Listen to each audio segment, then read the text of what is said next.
హైదరాబాద్ నగరంలోని ప్రయాణికులకు తెలంగాణ రాష్ట్ర వ్యాప్తంగా ఉన్నటువంటి ప్రజలందరికీ కూడా ఒక గుడ్ న్యూస్ అని చెప్పుకోవచ్చు. జనరల్‌గా మనం ఆర్టీసీ బస్ అనగానే ఎక్కడికైనా ప్రయాణం చేయాలంటే చాలా రకాలుగా ఆలోచిస్తాం. ఇప్పుడు మనం హైదరాబాద్ పోవాలి, లేకపోతే హైదరాబాద్‌లో ఒక ప్రాంతం నుంచి ఒక ప్రాంతం పోవాలి. ఇంకో సిటీ నుంచి హైదరాబాద్‌లో దిగుతున్నాం అనగానే ఈ బస్‌లో పోవుడెందుకు? ఇంకేదైనా కార్ కట్టుకొని పోదాం. ఇట్లా రకరకాల ఆలోచనలు చేస్తాం కదా! ఎందుకు? అది దిగాలి, ఆడికో ఆటో మాట్లాడుకోవాలి.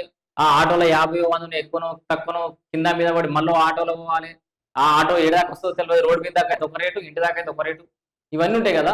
ఇప్పటి నుంచి ఆర్టీసీ కొత్త వినూత్నమైన ఆలోచనతోటి ముందరికొచ్చింది. బస్సుతో పాటు అంటే first mile to last mile అన్నట్టుగా డోర్ టు డోర్ అంటే డోర్ స్టెప్ కనెక్టివిటీ అన్నట్టు. ఇప్పుడు నువ్వు బస్సు ఎక్కిన కాడి నుంచి మళ్ళా ఇంటికి నీ ఇంటి ముందర దించేదాకా ఆర్టీసీ ఆ బాధ్యత తీసుకుంటది. ఇప్పుడు ఒక బస్సు బుక్ చేసి బస్సు ఎక్కినావంటే ఆ టికెట్‌తో పాటే నువ్వు ఆటో కూడా ఎక్కడికి పోవాలని చెప్పేసి బుక్ చేసేసుకోవచ్చు. బస్సు దిగంగానే ఆర్టీసీకి సంబంధించిన ఆటో ఉంటది. తీసుకుపోయి నేను ఇంటికాడ దించుతది. సో, ఇట్లా ఆటోలు కూడా అన్ని ఎలక్ట్రిక్ ఆటోలు కూడా తీసుకురాబోతుంది ఆర్టీసీ. సో, బస్సుతో పాటే ఆటో అని చెప్పేసి మనం వార్త చూస్తున్నాం. ప్రయాణికులకు ఆర్టీసీ సరికొత్త సేవలు. ఇంటి నుంచి గమ్యస్థానం దాకా ఈ ఆటో జర్నీ. ఒకే టికెట్‌తో బుకింగ్.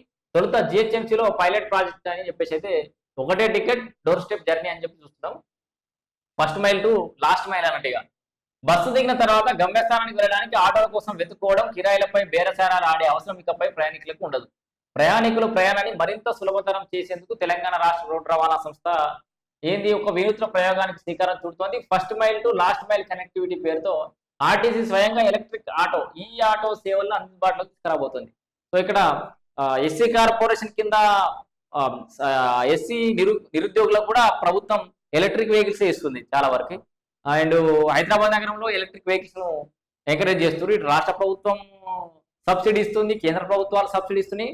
మొత్తం ఎలక్ట్రిఫై చేయడమే దిశగా అంటే పర్యావరణ కాలుష్యాన్ని తగ్గించి, పొల్యూషన్ తగ్గించి హైదరాబాద్ మహానగరంలో మొత్తం ఎలక్ట్రిసిటీ చేసేయాలి, ఎలక్ట్రిఫై చేసేయాలని చెప్పేసి ఆలోచన చేస్తున్నారు. దాంట్లో భాగంగా ఆర్టీసీ కూడా ఎలక్ట్రిక్ ఆటోలను తీసుకొచ్చి first mile to last mile connectivity చేయాలనేది ఆలోచన చేస్తుంది. ఇట్లా ఈ నూతన విధానంలో ప్రయాణికుడు బస్సు టికెట్ బుక్ చేసుకునే సమయంలోనే తనకు కావాల్సిన ఆటో టికెట్ కూడా ఒకేసారి book one ticket one journey అని చేసుకొని వెసులుబాటు ఉంది. కాగా ఈ ప్రాజెక్టు కోసం వివిధ ఎలక్ట్రిక్ వాహన ఈవీ తయారీ కంపెనీలతో టీజీఎస్ ఆర్టీసీ భాగస్వామ్య చర్చ జరుపుతోంది. ఎందుకంటే ఒక కంపెనీ కావాలి కదా, ఆటోలు ప్రొవైడ్ చేసే కంపెనీ కావాలి. లేకపోతే ఆ మొత్తం ఆర్టీసీ నిర్వహిస్తా కొనేసి వాళ్ళ కదా, లేకపోతే ఆ సంస్థనే ఈ దీన్ని నిర్వహణ భారం తీసుకుంటుందా, టెండర్ల ఇట్లా ఏదైనా ఆలోచన చేస్తారన్నట్టు. పర్యావరణ పరిరక్షణకు ప్రాధాన్యత ఇస్తూ పూర్తిగా ఎలక్ట్రిక్ ఆటోలనే వాడాలని నిర్ణయించింది. ఫస్ట్ మైల్ ప్రయాణికుడు ఉన్న ఇంటి వద్ద నుంచి ఆర్టీసీ ఈ ఆటో ఎక్కి సమీపంలోని బస్ పాయింట్కి చేరుకోవచ్చు. మళ్ళా ఇప్పుడు దిగినాకనే కాదు, నువ్వు బస్ స్టాండ్ పోవాలని కూడా ఆటో బస్సులో దిగుతావు మళ్ళీ ఆటో పట్టుకుంటూ నువ్వు పోవాల్సిన ప్లేస్కి వెళ్ళిపోతావు. లాస్ట్ మైల్ బస్సు దిగిన తర్వాత అక్కడి బస్ స్టాప్ నుంచి తమ వెళ్లాల్సిన చివరి గమ్యస్థానానికి డోర్ స్టెప్ ఆటో ద్వారా సురక్షితంగా చేరుకోవచ్చు.